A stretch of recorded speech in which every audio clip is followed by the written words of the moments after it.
Hey everybody, this is CPR43 and here's a new update for you guys.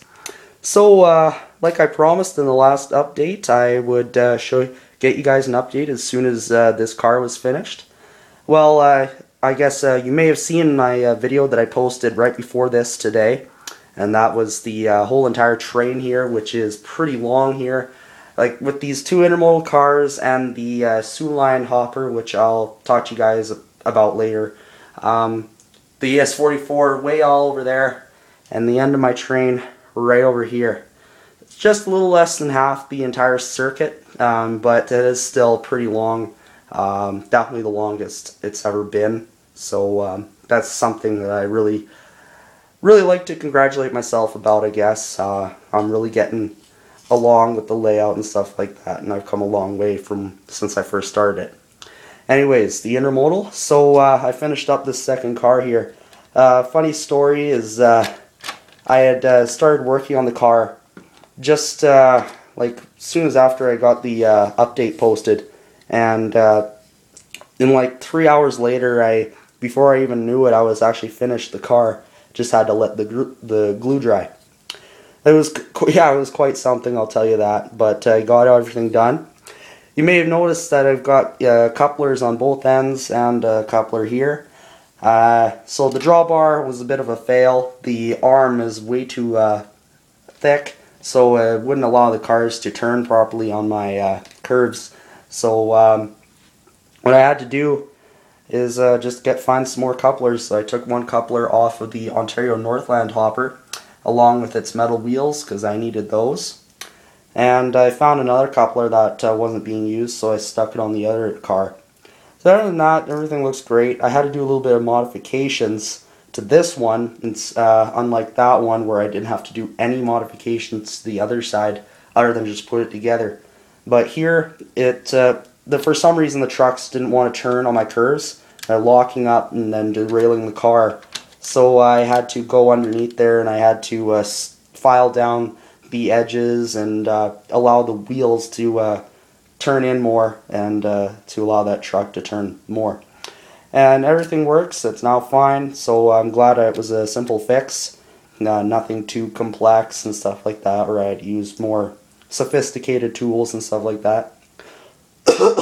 Sorry, I got a bit of a cold. That sore throat I had the other day, and I guess it kind of turned itself into a bit of a cold, so it's not that bad. Still went to school today. I just got back. So anyways, yeah, so that's pretty much what's happened with the intermodal cars. I still gotta wait for more containers and stuff like that, like a CP 48-foot, or what I also like is a Canadian Tire 53-foot Jindu hopper, or hopper container. So I cannot think today with this cold. But yeah, you like to get those containers add up a bit more and stuff. We'll have to wait and see. Now on to the SOO Line hopper here, the other car that I got from my friend in Medicine Hat, one JZ Power on YouTube. So kind of did some weathering to it, and I also got to see the chassis here, which I had to do a bit of work to. When I received the car, the weight was loose, so I had to take it out, or take off the shell and glue down that weight. And during that time, I thought I might as well add another weight because it was pretty light. So I added on a weight that I got off the Lifelike GP38 over there. So yeah, it's now much heavier. It's more similar now in weight to the other cars, and that's probably the good thing about it. Anyways, so yeah, I did more weathering on it and stuff. Going on along the top here with the soot powder, and doing along the edges here. Gotta do a bit more touching up, and then I gotta do this end as well. But everything's going smoothly, and that's what I like. You may also notice I kind of cleaned up the table here because it was really messed up in those other updates and stuff like that, and it wasn't looking pretty. So I completely went through, I got some cute major grit sandpaper, and I just started scraping all over and stuff like that really hard. I had all this powder everywhere, took the vacuums, you know, but I got most of it off. There's some of those edges and stuff like that in there that just didn't want to come out, including some places where the soldering iron I forgot to put the soldering iron on the stand and it burned the table.